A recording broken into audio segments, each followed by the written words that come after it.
Welcome to Wednesday, 2004 for Ragbri. Beautiful weather, day 4, 62.2 mile day from Iowa City to Marshalltown.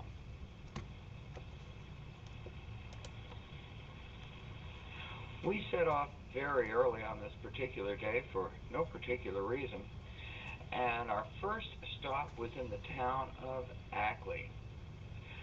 Tara and I were riding alone a little bit ahead of everybody else just because we got off before the rest of them. And our first stop was for some donuts.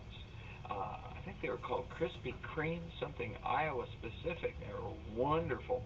And they were at the Ackley fire station. Well, it was a pretty peaceful morning, and we were just talking to some of the EMTs, the firefighters there at Ackley, who were saving money or trying to make some money for a new fire truck or an ambulance.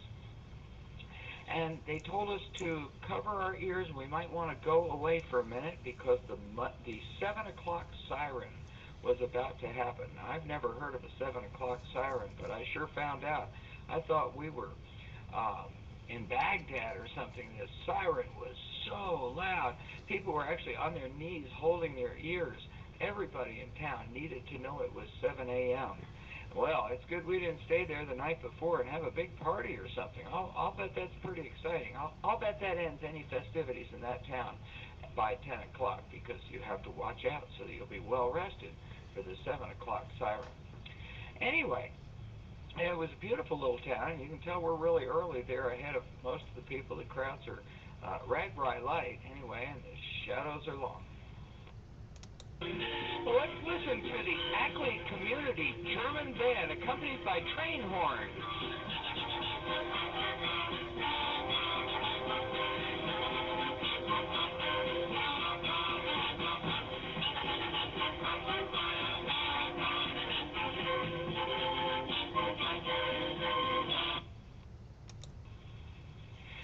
Our next stop, after passing through the town of Steamboat Rock, was Eldora, probably, well, for sure, our largest town of the day, our largest pass-through town of the day, and Eldora was really ready for us. I was riding by this time with Kurt, another one of the hogs, and we were watching them bring out some of the signs, still getting ready a little bit.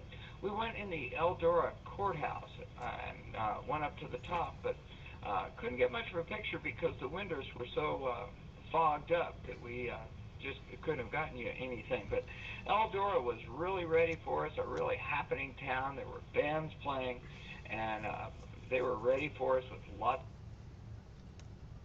by all. Here's one of the bands in Eldora playing for us. We've got some vocalists and some guitars.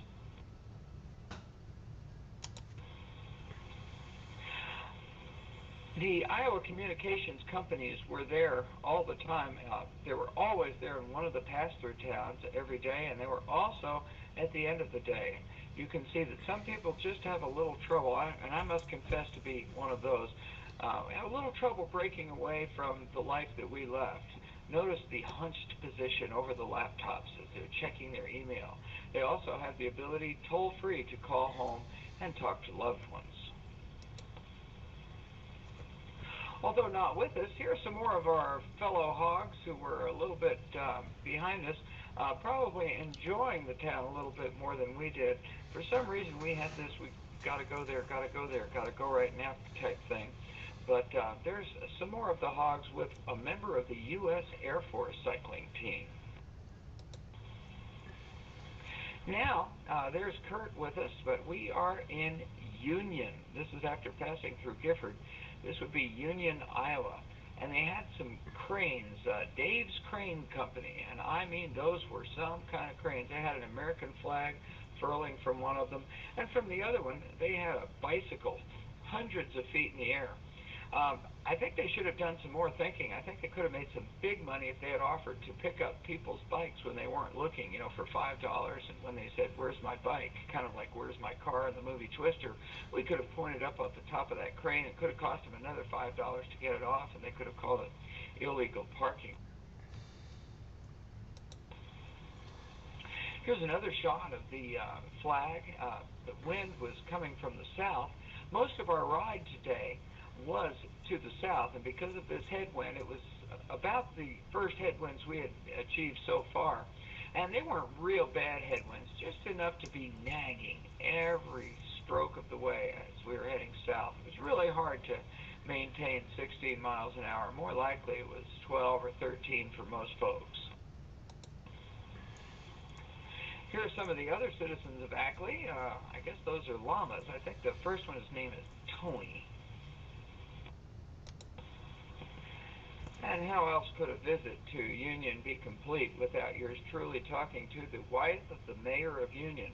These people, these two ladies, were very proud of their town, and for good reason. They really were ready for us, and glad to have us visiting from out of state.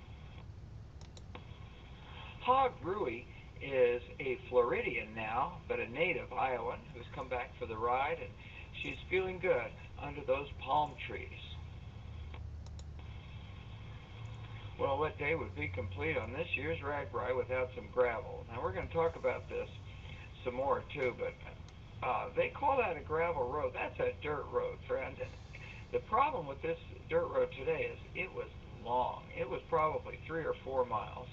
It was getting a little bit warm, but the biggest problem was that parts of this was a very soft sand, and our tires would just go everywhere. So it was a real chore to keep the speed down and make sure that we didn't hit any of that sand in this grueling stretch of Iowa gravel.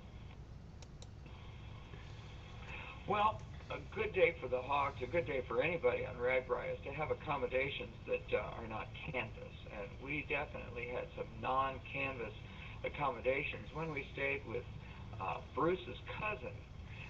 This was in a town just a little bit north of Marshalltown, and they picked us up, and they had a house on a golf course, and we got to take a little trip in the golf cart that evening.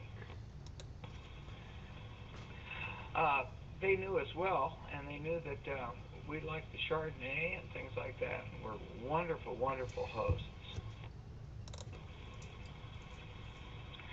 Well, here's Bruce. The only thing he's missing is his golf club, but you don't want to ruin a good thing. The last time he played this hole, he made a hole-in-one. So he was reenacting that for us, and as we watched the sunset on a beautiful, beautiful day of RAGBRAI, Wednesday, 2004.